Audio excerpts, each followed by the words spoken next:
मेरे प्रिय सनातन प्रेमियों, आप सभी को जय श्री हरि कृष्ण। और आज हम बात करेंगे पापांकुशा एकादशी के बारे में। तो आइए जानते हैं पापांकुशा एकादशी का महात्म्य। युधिष्ठिर ने पूछा, मधुसूदन, अब आप कृपा करके यह बताइए कि अश्विन के शुक्ल पक्ष में किस नाम की एकादशी होती है। तब भगवान श्री कृष्ण बोले, हे राजन, अश्विन शुक्ल पक्ष में जो एकादशी होती है वह पापांकुशा के नाम से विख्यात है। वह सब पापों को हरने वाली तथा उत्तम है। उस दिन संपूर्ण मनोरथ की प्राप्ति के लिए मनुष्यों को स्वर्ग और मोक्ष प्रदान करने वाले पद्म नाभ संज्ञक मुझ वासुदेव का पूजन करना चाहिए। जितेंद्रिय मुनि चिरकाल तक कठोर तपस्या करके जिस फल को प्राप्त करता है वह उस दिन भगवान गरुड़ध्वज को प्रणाम करने से ही मिल जाता है। पृथ्वी पर जितने तीर्थ और पवित्र देवालय हैं उन सब के सेवन का फल भगवान विष्णु के नाम कीर्तन मात्र से मनुष्य प्राप्त कर लेता है। जो शारंग धनुष धारण करने वाले सर्वव्यापक भगवान जनार्दन की शरण में जाते हैं उन्हें कभी यमलोक की यातना नहीं भोगनी पड़ती है। यदि अन्य कार्य के प्रसंग से भी मनुष्य एकमात्र एकादशी को उपवास कर ले तो उसे कभी यम यातना प्राप्त नहीं होती।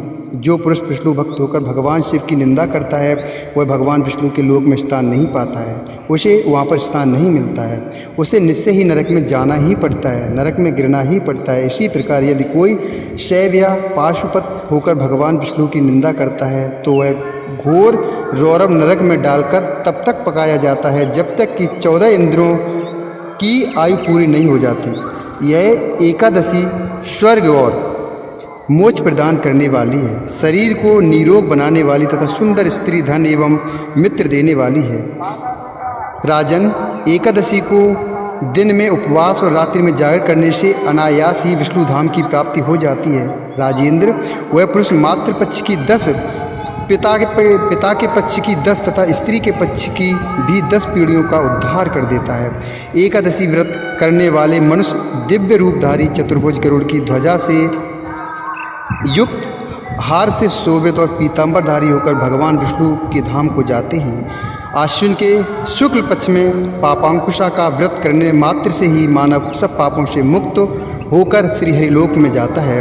जो पुरुष सुवर्ण, तिल, भूमि, गौ, अन्न, जल, जूते और छाते का दान करता है वह कभी यमराज को नहीं देखता। हे नृपश्रेष्ठ, दरिद्र पुरुष को भी चाहिए कि वह यथाशक्ति स्नान, दान आदि क्रिया करके अपने प्रत्येक दिन को सफल बनाए। जो होम, स्नान, जप आदि, ध्यान और यज्ञ आदि पुण्य कर्म करने वाले हैं उन्हें भयंकर यम यातना नहीं देखनी पड़ती है। लोक में जो मानव दीर्घायु, धनाढ्य, कुलीन और निरोग देखे जाते हैं वे पहले के पुण्यात्मा हैं।